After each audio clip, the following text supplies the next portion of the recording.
Another aspect that comes up almost all the time in your exam is ratio.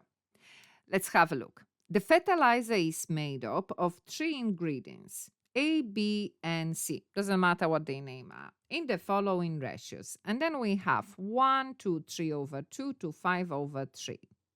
Now, when you have a ratio, what that means, when you give a ratio like that, we can understand that 1 plus 3, oops, that should be 2, don't know what happened here, 3 over 2 plus 5 over 3. If we add all of them, it will tell us how many equal parts we have.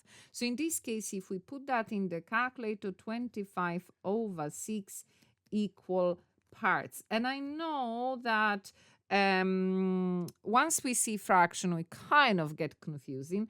But think about that. If it was 1 plus 3 plus 5, together that will make 9 equal parts. So that's basically will mean everything is divided. We take everything and we divide into 9 equal parts. So that's the idea of that.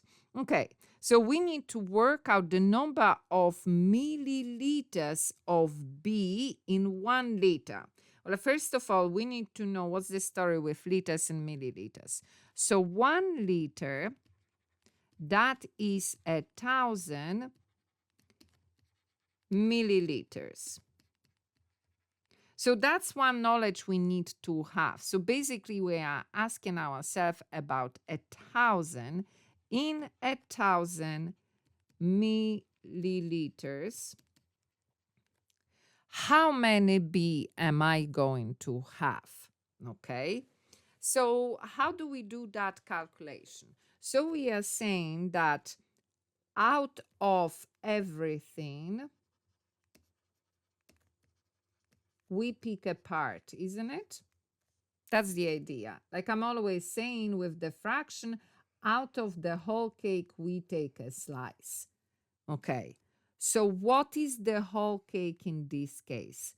All parts, isn't it? Because like here we have 9 parts, as if you can imagine a cake being divided to, I don't know how to write 9. Let's say 9 equal parts. And out of that 9 equal parts, I take, let's say 3. So this is the same idea. The only thing, numbers are slightly more complex. So everything is 25 over 6. And out of that, what am I taking?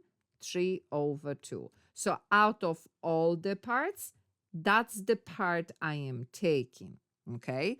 Now, how do we find a fraction of a number? We multiply, isn't it?